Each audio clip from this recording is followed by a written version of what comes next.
Hello, and welcome to Reading Matter, your podcast about fiction and non-fiction books.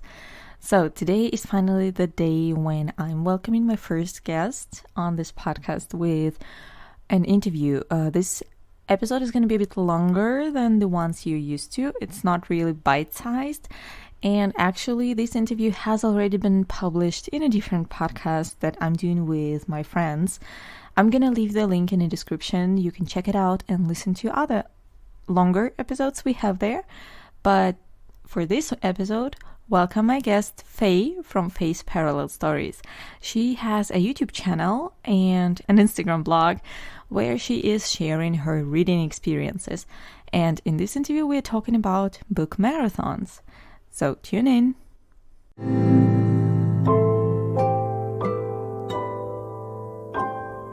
Hello and welcome to Bibliobanter. Here, this is a tiny special episode, and I am glad to welcome our guest, Faye from FayesParallelStories on YouTube. Hi, Faye. Hi. I'm so glad that you agreed to talk to me about books today and bookish stuff. And in today's special, me, Natalia, and my guest, Faye, we're going to talk about BookTube and in particular, reading marathons. So we'll discuss for us as readers and for us as bloggers, what do marathons do? So let us begin with introducing your channel to our listeners. So guys, I'll leave the link on our blog. So please make sure to check it out and follow Faye on YouTube. Come by, say hi. So your channel is called FayesParallelStories. Can you tell us how did you pick this particular title? The cheesy explanation, which is probably the honest one, is that I have a favorite quote by Stanislav Lek, which is, "Two parallel lines meet in the future and they believe they will." So just sort of my cheesy quote, and I like the parallels. Also, the slightly more rational explanation was that I started the channel when I was extremely frustrated working on my PhD. And yeah, I kind of wanted a way to have a space for very different sides of my life, because I felt like it wasn't really possible to have them sort of logically fit together. I was a bit torn, sort of like, am I a PhD student? Am I someone who enjoys acting as a hobby? Or am I just like really into this reading thing? And that's sort of, existential crisis in the middle of your 20s. Yeah, we've all been there, yeah. Yeah. I feel a bit almost cute admitting to that now, but at the time it was also like a positive motivation, like, hey, cool, that way I have a bit more of a dedicated place for my love of reading, and that can sort of exist in parallel with sort of my academic and work life, and they don't have to battle each other, and I don't have to read academic psychology texts. I can read something fluffy and thrilly, or something sort of also serious but has nothing to do with what I have to read for work. And that's why FayesParallelStories at the time made sense. And then I just believe that once you pick something, you kind of have to stick with it. Do you feel like right now, like if to take the first explanation, they kind of crossed? Like, yes, totally. Yeah, because I did very much feel like I had these things, parallel things that were all happening in my life, that all were important to me, but they also kind of were in competition with each other and didn't really make sense together.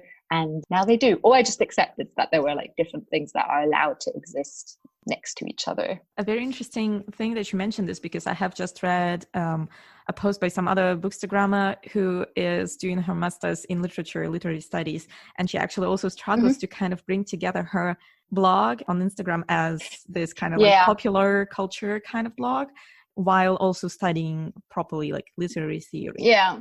How these two academic and non-academic fields work together is a challenge for all of us, I guess. Yeah, and I kind of have the easy option because my work has nothing to do with my reading. So I also don't feel like I have to be highbrow, because I'm not representing sort of like my skill as a reviewer or as a professional literary theorist. Like I can just say, this was fun, this is why I enjoyed it. What do you do on your channel? What type of videos? Because we know BookTube is full of different things. The main thing I try to always do, because that's also, I think, the thing that I sort of officially enjoy the most is talking about what I read. Sort of booktube lingo, wrap-ups. So the recollection of what you read, usually in the last month, and almost like a reading diary in a way, sort of recapping books I liked, books I didn't like mini reviews of, I don't know, the last 6 books I read, something like that. I have the odd review, sort of if a book makes me want to share more detailed thoughts about it, that I feel like that almost can go 2 ways. If it works well, if I feel like I've sort of condensed my thoughts in a good way, then those are almost the most rewarding videos, because someone who will watch a review of a certain book either is thinking about reading that book or has already. And that's also where like the conversation is sort of more in detail. I sometimes risk feeling like I'm doing a school assignment when I do that, because then I do have to sit down and I do want to sort of talk about the different themes, and sometimes I feel like I don't do that justice, but I try. So that's also something I do. Yeah, we wanted to talk more about like reading marathons and readathons, how they are sometimes sort of those 2 words are bunched together. And I do quite a few of those, and sometimes I'll talk about my plans for those reading marathons, and sometimes I do sort of more like vlog style videos during the week. For instance, I try to just keep track of what I'm reading in real time. That sounds a bit pretentious, but there you go. Yeah, that's basically what a reading blog is, with sort of snippets of what happens in the week. I don't want to bore people with the minuscule details of what I ate when, but I enjoy watching the videos more that also give you a feel for what kind of person we're watching. So yeah, you see a lot of my dog if you watch those videos. I also like to see guests you have in your videos every once in a while. I think nice. That's great. Yeah, that's fun. Yeah. I also that kind of sort of breaks down, again, sensing a theme, breaks down like the different parts of my life. And I remember being kind of nervous about telling friends that I like post videos on YouTube, because I sort of thought that was like a bit of a weird thing to do. So many reacted in such a sort of positive, encouraging way, which was really, really fun. A quick question about your reviews and opinions about the books, because I think that's very important and interesting debate in book blogging and reviewing in general. Do you only give positive reviews, or do you also share negative? So if I do a reading vlog and I end up reading a book that I hate, yeah, sure, that happens, then I'll mention it.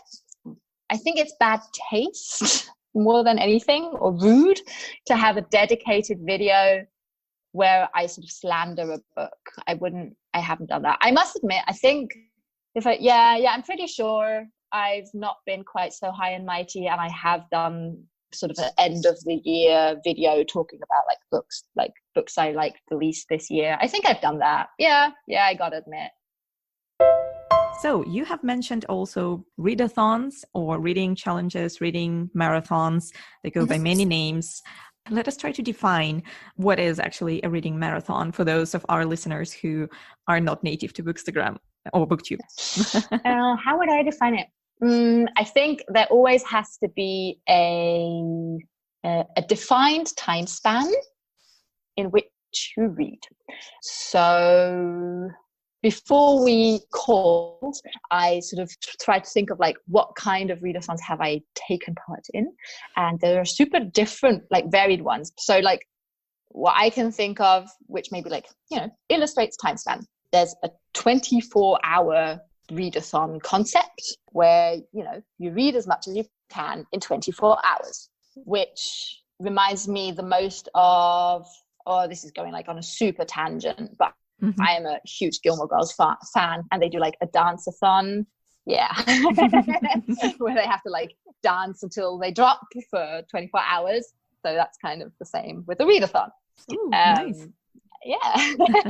And then there's a readathon that will span over a month. So I think that is the only criterion that is totally necessary for something to be a reading marathon, that there has to be a prescribed time frame. And because I do also think there is this social aspect, you're doing it with other people. So there's like a beginning time and an end point, and that is the same for everyone. So we all know, I don't know, there's something romantic, I don't know, maybe a sort of idealistic about thinking like, I'm reading right now, and somewhere across the world other people are reading with the same goal. Yeah, so it's sort of like community uniting aspect. Yeah. When I start getting a bit more wonky with my definitions, in sport, there is always a winner. With a marathon, there's always a winner. I don't think you can win at a reading marathon. But in theory, usually there are prompts or challenges, and you can fulfill those, or you fail at fulfilling those. And then I guess you can, you can like assign yourself a badge or give yourself a pat on the back if you sort of ticked all the boxes. And there's all kinds of things that people are getting so much more creative with setting up different readathons, because there's so many. Like now loads have like bingo reading boards, like with sort of, you'll have like a checkered board with all kinds of prompts, and you can like tick them off, and then you can like get a bingo, and then I guess you win if you like have 4 in a line. But because I am quite type A anyway, I try to not always succumb to the pressure. Can't imagine. Yeah, it's almost impossible, I think. All right. Also, an important thing, so the challenging aspect is not as strong with reading marathons as an actual sport, but who controls it? Like, who's in control? Who sets the rules for every particular marathon? Well, there's always someone who invents it, I guess. It always has to start somewhere.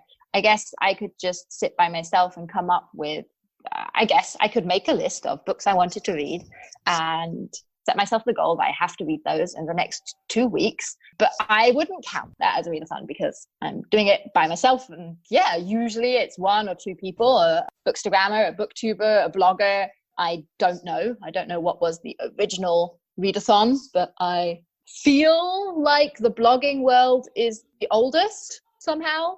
Gut feeling, that's what I would reckon. And that's probably where it originated. And now you can sort of often see that there are really big readathons where like thousands of people join in, and they are represented across different platforms. So there's like a booktube readathon once a year. That's sort of big. There's one booktuber, what's her name? Ariel Bissett, I believe. And she's like one of the big ones, and she heads in, she comes up with the prompts, and she'll invite other people to co-host.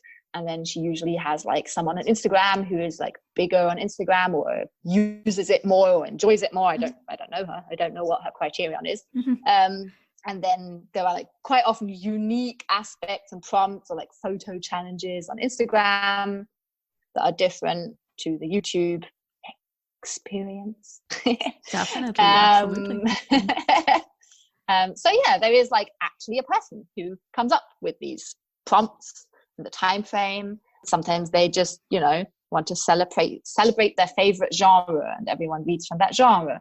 Or there are like readathons that are very sort of time specific within the year, so they will celebrate, in America especially, like Black History Month, emphasize or encourage people to read more books by Black authors, people of color. So the thematic context is totally up to the inventor. Have you ever started your own marathon? No, because I think it's quite a lot of work. I'm quite lazy.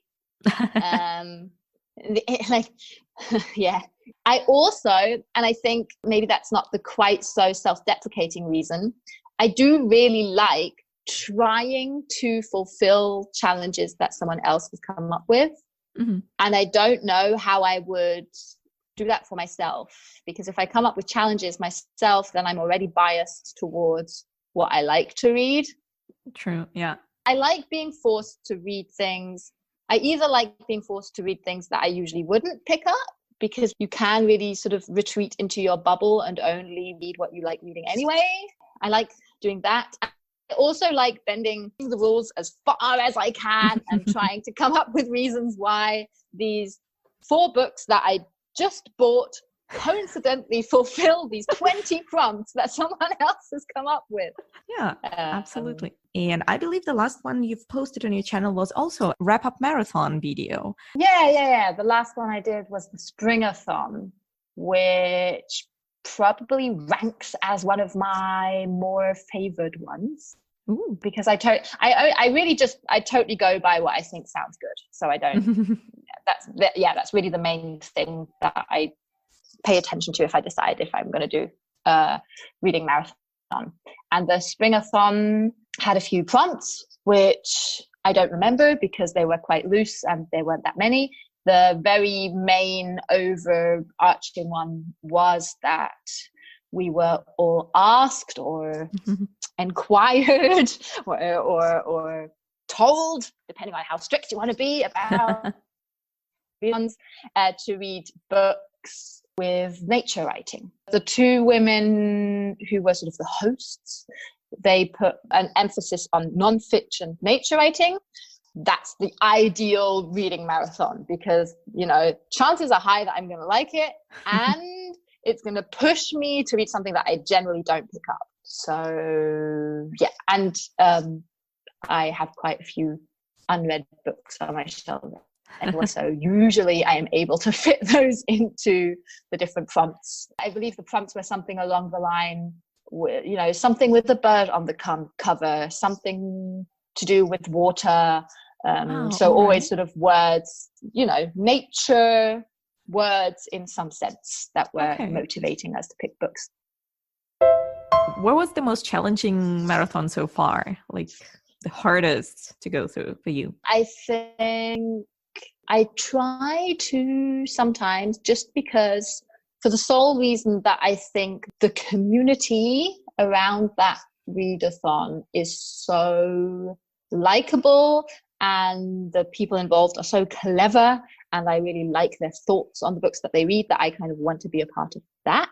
I try to take part of it, and that's the Victober. Always takes place in the month of October with the goal of reading Victorian books.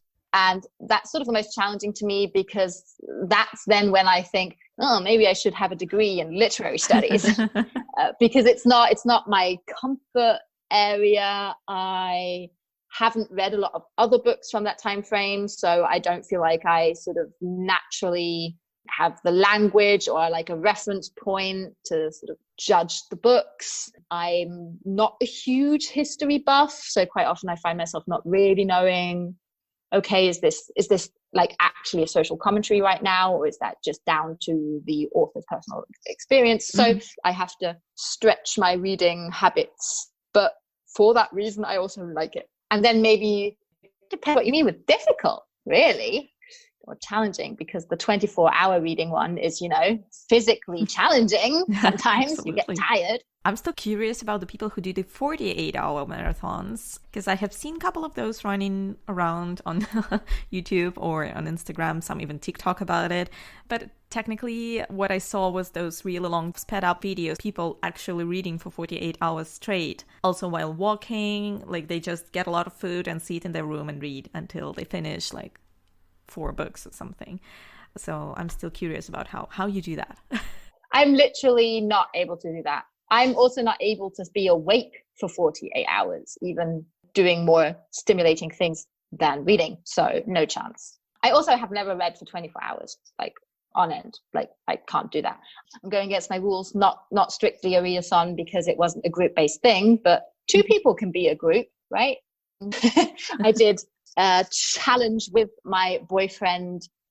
The challenge was, can I read 24 hours over a weekend, or can he play video games for 24 hours? Wow. Yeah, I'm disappointed to say he won, but yeah, I can't. Yeah, no, I can't read that much at prolonged period. That's too much. Can't even imagine how it feels. I think I did it once accidentally because I really wanted to finish a book before a book club meeting, and it was quite a thick one. I was a German writer, so Erich Maria Remarque, and I was speeding through it. It was intense.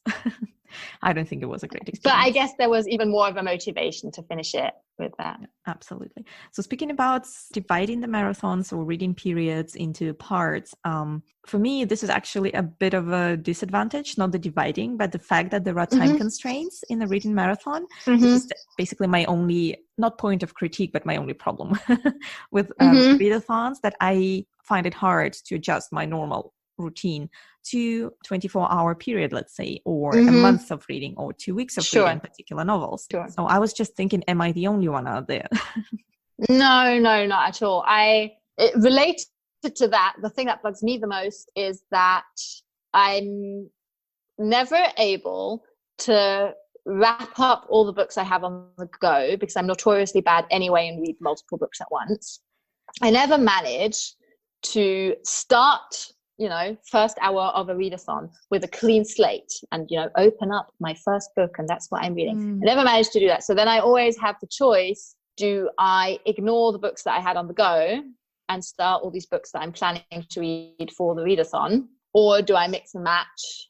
Then I'm a total stickler for rules at the end of the day as well. So I'm like, if I've started a book before the readathon, then it doesn't count for the readathon, which is stupid. Like, who's policing me? No one. I also do things like track how many pages I read every day, just for fun for me. So there is something about these like numbers and how much can I do in a week? How many books can I read in a month? Did I read more books this month than last month? And whenever I make the decision to take part in a readathon, I do read a little bit more than I would just for me without that incentive. So yeah, it is constraining. You're right. It is, gamifying reading, which you can say silly and takes the fun out of it, or regulate something that should be just your hobby. I'm choosing to put myself under that pressure. Yeah, I think there is a particular fun in it as well. Yeah, probably. Yeah, I think because a lot of people still do that. Yeah, and like I said, I do only participate in readathons that I think sound fun. So that's already, what kind of examples could there be? Okay, so yeah, sticking with readathons, there's readathons that center around reading thrillers, for instance. I quite like a thriller, but it's very rare that I enter a week thinking, 3 thrillers in a week. That sounds like fun. So that's just not a readathon that I'm very likely to join, because it's very unlikely that on day 5 I will still be motivated to pick up another thriller after already having read 2 others. So that's not. And then there's the Springathon. Yeah, I talked about that one, about nature writing, where chances are there are books that I wanted to read anyway, and now I just have that extra little push. That's probably something that I need, because my TBR pile is just growing exponentially. Which readathon did you try? Oh god, that was quite a while ago. I think one of them was actually just something like 7 days, 7 books or something that was meant to push you to finish the books you have already started, or just pick up the thin books from your TBR pile. Okay, that's kind of nice. Which means you should be able to actually finish, like, be realistic, don't pick up a 300-page novel for a day. But the idea was actually to finish the ones you've started and to get the new ones from your TBR pile read. But I think I ended up not managing that. Yeah, it's an interesting idea, and I still plan to try it at some point when I get a bit more order into all of the cool things, my like other cool projects that I'm doing right now. Unfortunately, they only have 24 hours. So many good things happening. yeah. That's like that's why I'm like, it's not that I'm complaining about not having time. It's more like I just need more time to do more cool things. For example, like podcasts and so on, and the journal. Yeah. So yeah, no, I get that. I've also noticed that with more regular working hours, I started the BookTube when I was a PhD student, which means you can work every single minute of your life or not work at all. You have a lot of flexibility. So it was very possible to just go, this week I'll put more of a focus on reading this week. And now I have to go into the office if there's a readathon going on or not. So it looks like we have pointed out quite a lot of interesting and positive aspects for us as readers, and also one negative aspect that also can be seen positively, like time constraints. Sometimes people need them. So it depends on the person, I guess. Yeah. But I was also thinking, what good can it do on a larger scale? Like, what interesting aspects can readathons have for like community, for education? Like you mentioned, for example, the Black Reading Month, when people promote particularly fiction and nonfiction written by Black authors, which is example of this kind of readathons. And then I was also thinking about own voices readings or decolonize your bookshelves movement. Have you ever heard of any other examples of these kind of reading?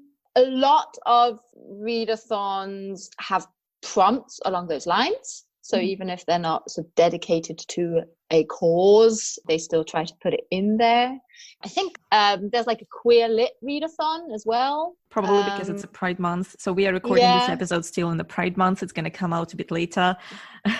So June, there is also like a focus on reading books by and about queer people. That's what I'm aware of.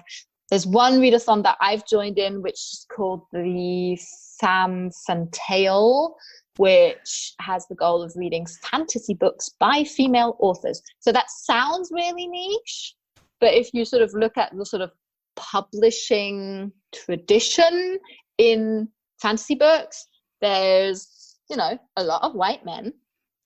And that sort of tries to put a bit more of an emphasis on female authors. And I guess in the end, there's the very direct effect that more books that fit into these readathons get read, but there's also a discussion, right? There's sort of the conversation about why is it necessary to have this focus? Because, I don't know, female authors make less money, for instance. Also get published less often. Yeah, so I do think that can help. Also, quite often some readathons will have like a book, like one read-along book where you can sort of feel free to also read that book whilst trying to fulfill all the other prompts and all the other challenges. If that is not enough, then there's like quite often like one dedicated highlighted book. And I guess then it's down to the hosts of the readathon to think very carefully about what kind of book they want to highlight. And that is an opportunity to very directly, of course, then support, I don't know, an indie press or an own voices author or, well, a representative of a marginalized group or a topic that is sort of very political and valuable to then read a book about it. Like, I think a readathon can only really be as good as the people running it in the end. Sure. So there's a lot of potential, but also loads you could screw up. I don't know. Am I allowed to swear here? Absolutely. You could also, I don't know, come up with the angry white men readathon and encourage everyone to read only the canon and only bestsellers, and then, well, what good will you have made? But that's my experience is that by and large, the readers in the sort of social booktube, bookstagram hemisphere is relatively conscious about these things. Not everyone's perfect, but, they try. I think that's also a great part about BookTube's as a community, that a lot of education is happening there as well. And also, I think you mentioned this interesting aspect, read-alongs, which is a separate thing, which I think is fascinating because for me, this is an equivalent of a reading club that we would have normally offline, which is a bit hard nowadays. We hope to get back to normal, but especially nowadays in June 2020, we notice, or all the previous months of 2020, we notice how much more helpful it is that you can still find people to talk about this particular book that you're reading this month online, and maybe somebody also prepares extra materials, some background information on that, and so a lot of sharing is happening online. And then you can have even wider opinions because you can have this virtual book club with people from all over the world having all the opinions you can get. And the only real experience I have, like strictly speaking, doing that is that I did that once for Victober with Emily Gaskell's, what's the book called? Mothers and Daughters and Mothers, Wives and Mothers, I don't know, something like that. Two women. Wives and Daughters, maybe? Something like Perhaps that. We'll see how well that worked. And that was really cool because that was really over a month, quite chunky book. And the chapters were divided up so that it did actually take you over the course of the month. Mm-hmm. And then there was like a Goodreads group. So then the different chapters had different threads. So you didn't risk, reading any spoilers if you weren't up to date Mm-hmm. yet. And that was really helpful for me personally, because as I said, Victorian books, Victorian literature is not something that I feel very informed about. So then reading other people's thoughts about it who had read other books by Emily Gaskell, for instance, other books from the era, I could just profit from other people's knowledge. Yeah, that's a great exchange that's happening there. You just mentioned Goodreads, for example, in groups there. How do you keep track of the books you read for marathons? Yeah, I do use Goodreads. I use Goodreads all year, so not just for reading marathons. And that's also the main thing I use Goodreads for. So just, I'll click what I'm currently reading and then I update it when I've read it. See, that's perfect. I don't have this consistency in me. I cannot stick to using Goodreads. I'll update it like every 3, 4, 5 months when I remember about it. Oh no, but people like you are horrible to follow on Goodreads, because then I see an update. I'm like, what the hell? Did she seriously read 6 books this weekend? Like, no, she just updated. Yeah, I'm sorry. See, that's why public marathons don't work for me as well. I just can't stick to. Maybe what would work better for you, which I also do, but not as such a like hard and fast rule, but most of the time I will also take notes, just like, I don't know, the hip millennial thing to say is probably a bullet journal, but it's just notes, a book with paper in it, and I take notes in it. So I will sometimes do that, and sometimes also for YouTube videos, because that way I can like jot down a few points about the book. I can write down the names of characters because I can never remember those, and sort of like I do use that, and because I do like to track how many pages I read in a month, or rather every day. I do also use just like a memo on my phone.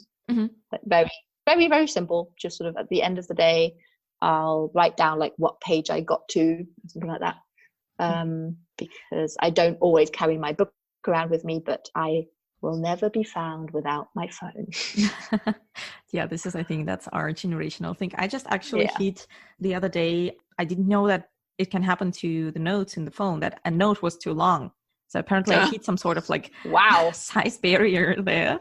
I don't know when I started that note, because it was Instagram posts, some important notes about books, something that I wanted to share on Instagram about books. So it's just bookish dedicated. And then at some point it just told me, this is too long. We can't display the thing anymore. And I was like, what? Are you sure you need all of these thoughts?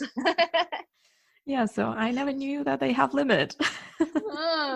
I've not hit that yet. But my notes are also like June 13th. Page 42 to page 81. That's a cool thing.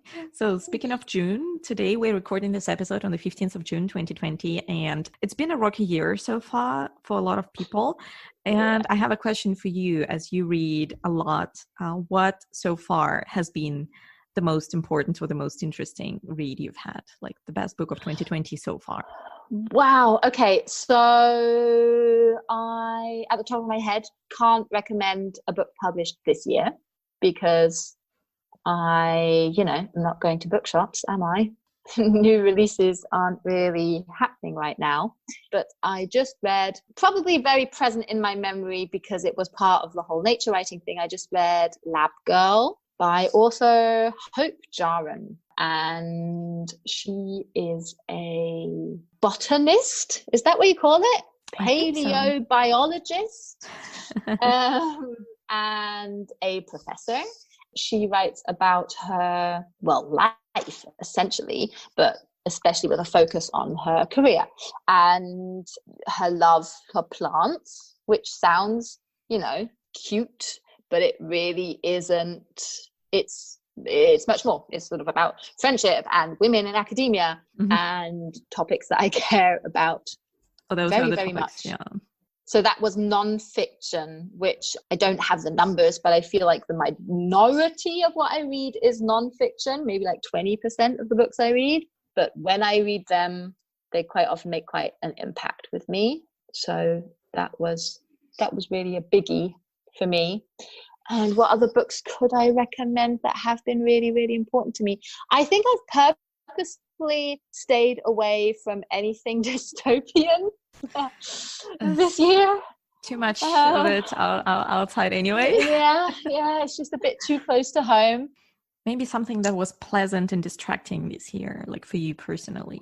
So far, 2020 has been a really challenging year, full stop, but also for reading, because I find I read more when I'm happy. And that's not to say I'm unhappy, but shit's real. And sometimes, even though you're really desperate for distraction, allowing yourself to be distracted almost feels like that's not allowed.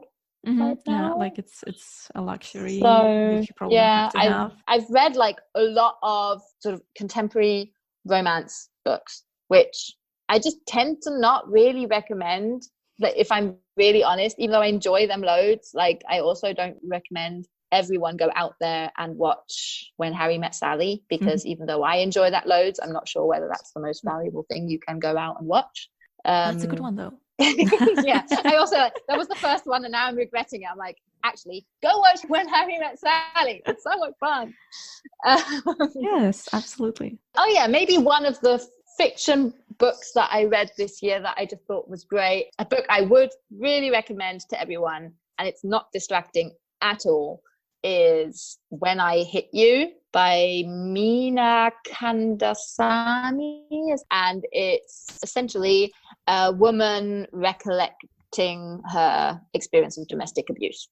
So that's not fluffy and it's not fun, and I guess you could say it's going to distract you from other things that are going on right now, but it's not going to distract you in a very happy way.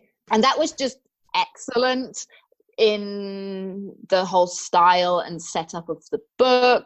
It's a topic that I find interesting. That sounds really unempathetic, but like, yeah, it is. I'm sorry. It is a topic I find interesting and important to read about. The author herself has experience with domestic abuse, so I also felt less icky reading her recollection, because I feel like she does have a voice and she isn't just using it in a sort of voyeuristic, sort of sensationalist way, but she is actually working through an experience by writing this book. That was just great. Like, I gave that 5 stars if you're in the Goodreads universe, and I don't do that very often.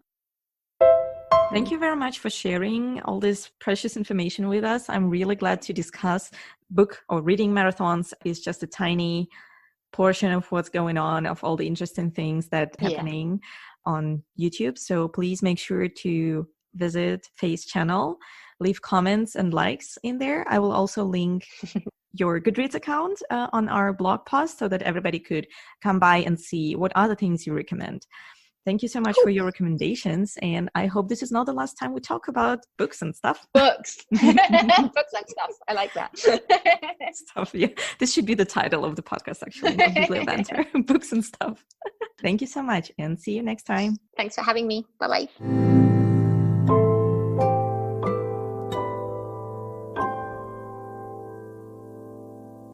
Hello, and welcome to Reading Matter, your podcast about